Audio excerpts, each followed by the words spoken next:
The president also, as we all know by now, held an online town hall meeting yesterday. He noted the internet community had high interest in having him answer a question about legalizing marijuana to help the economy, so he addressed it. Take a look.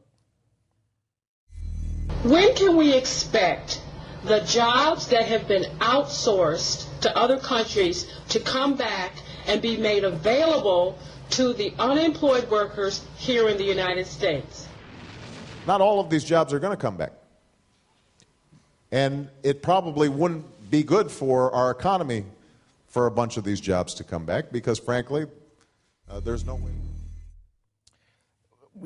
That was during the town hall meeting, Gary, where he talked about the marijuana question, and we didn't get to that in that particular clip. But I do want to ask about it, though. We're going to debate this later in the show with Stephen Baldwin and Montel Williams. Your sense, though, of whether or not the time is right to even have a conversation about legalizing marijuana. I'd like to know how you picked Stephen Baldwin and Montel Williams. I'm going to explain that later.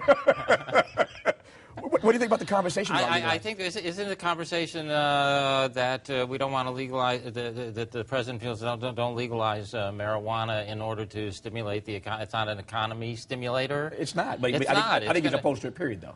I'll pose it on the economic level first, which is, as far as I know, it's going to make the economy more sluggish, sit on the couch, and eat Doritos. It's pretty common sense. I think some of this stuff's more common sense. I'm still not hearing answers. I watch CNN a lot. I like to watch people talk about all these issues that I'm sitting here now talking about, except I'm not pretending to have the answers. I just can't believe how freely people are willing to talk about the answers. But that's the point you made earlier, though, that we don't know what the answer is, and that's okay. As long as we're trying to figure out. That's kind of what life is. So everyone's trying to jump on this. We're trying to make it a story, and I know we're in trouble, and I was watching that flood thinking, my God, it's close to biblical prophecy. It feels like it's pretty dark. Things are taking a bad turn, and I'm thinking, what does it say in the Bible? How far does the stock market have to go down? What does it have to go down before Jesus comes back and says, I warned you? I got 30 seconds, Arianna. Let me ask you, because I've been anxious to ask you this question specifically, whether or not a president can be overexposed. President Obama, whether it's Leno, whether it's CNN, whether it's Face the Nation, whether it's this town hall meeting online, can a president be overexposed? Tavis, I think this is a non-issue. No, I don't think he can be overexposed. I think he should go on any television show, do online chats, give press conferences. All that is good, but I do want to answer that question about our failed drug war, because it is a very important criminal justice question. It's not a question about our economy.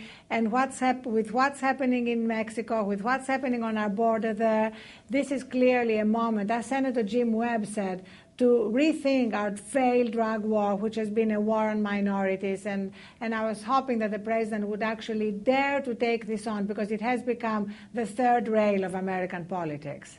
Marijuana was in the news this week, big time, and Charlie Lynch was in the thick of it. He's emerged as a key figure in the national debate over medical marijuana. Charlie was convicted on federal charges in connection with his operation of a medical marijuana dispensary. His sentencing this week was postponed. Charlie Lynch and his attorneys, Reuven Cohen and John Luttrell, are with us tonight to tell us about what happened, or put another way, what didn't happen this week, why it was postponed, and what it all means. Glad to have you gentlemen here. Thanks for having us. Charlie, let me start with you. What were you expecting to have happened this week that obviously got postponed? Well, I thought I was going to be sentenced to jail time, probably in the area of 5 years or more. And when the judge decided he wanted more information about the new policy, everybody's really surprised by his decision to find out more information about the new policy. Mm-hmm. Reuven, from a legal standpoint, what happened this week? What happened was that Judge Wu asked for the local prosecutors to go back to Main Justice in D.C. and get some sort of clarification on what Attorney General Holder has been saying over the course of the past 3-4 weeks. It's a matter of some debate. What we've been hearing from the Attorney General is that somehow now, in order to be prosecuted under the the Obama administration, you need to have both violated federal and state law, which is a sea change, a landmark change from what had really been the status quo under the Bush administration. Of a zero-tolerance policy. Of a zero-tolerance policy. Right. At our trial, the federal government, after millions of dollars, was able to prove that Charlie was dispensing marijuana from his marijuana dispensary. Mm-hmm. He had done that in complete compliance with state law. He had the mayor on his side. He had the local police department often coming in for coffee, the city attorneys. What the government does in all of these cases, or used to do, and now I think won't do anymore, is move to keep people like Charlie and lawyers like us from talking about compliance with state law.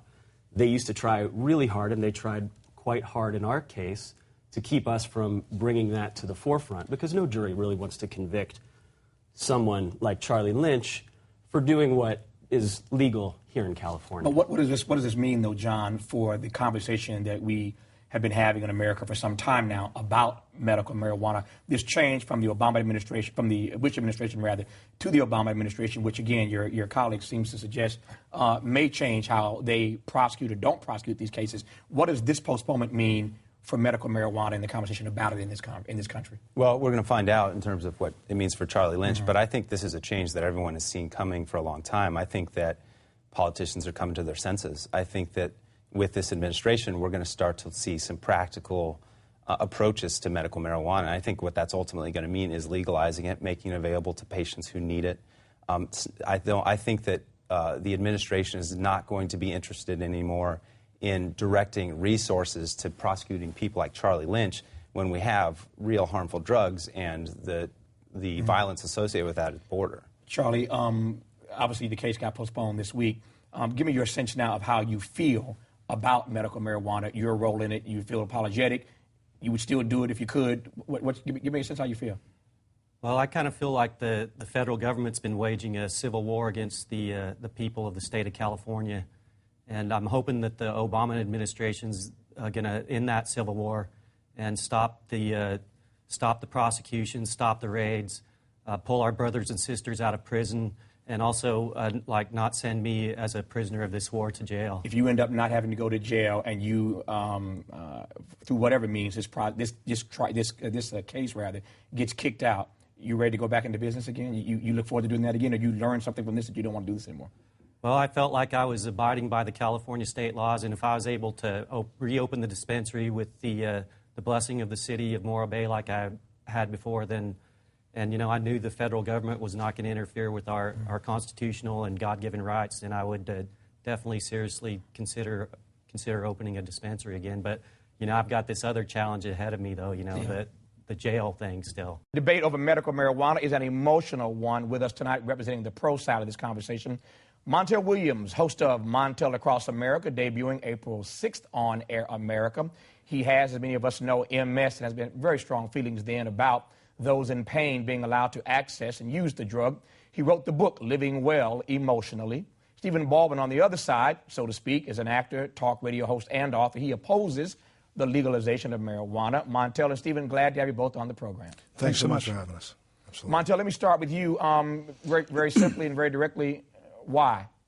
I want to make sure that we get this characterized exactly right. I have never been a proponent of legalizing marijuana.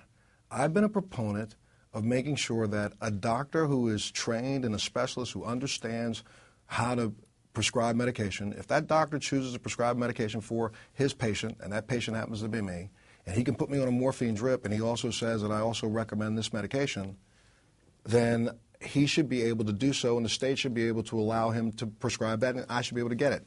But here's what's so odd about this. When we talk about this topic, we don't ever talk from a place of truth. We always start with a lot of rumors and falsehoods, but the truth is, on May 10th of this year, the federal government celebrated a 30th anniversary of a program, Tavis, that was started under the first Bush administration, where the United States government has been dispensing marijuana every single month for 30 years to 25 people across the United States. Unfortunately, in the last 5 to 6 years, it's now down to 5 people because the other people have passed away.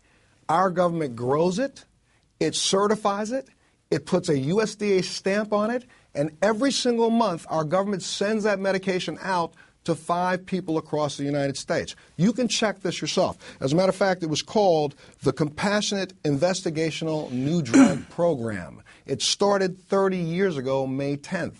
Every single month, through a program at the University of Mississippi, We, the federal government, and your taxpayer dollars goes to a program to grow marijuana and dispense it. Our country dispenses marijuana to patients who are ill. But unfortunately, this program got cut off to just now 5 people. So I ask you this question, and I'll ask this of Stephen. I'm not trying to legalize marijuana. I'm just trying to say, here's a government that's supposed to do no harm, a government that's supposed to be compassionate to all its citizens. What right does this government have to say that we are going to give medication to 5 people to let them be pain-free, and for all the rest of you, you go to hell. We're not going to help you. The program's closed. That's Stephen, not appropriate in America.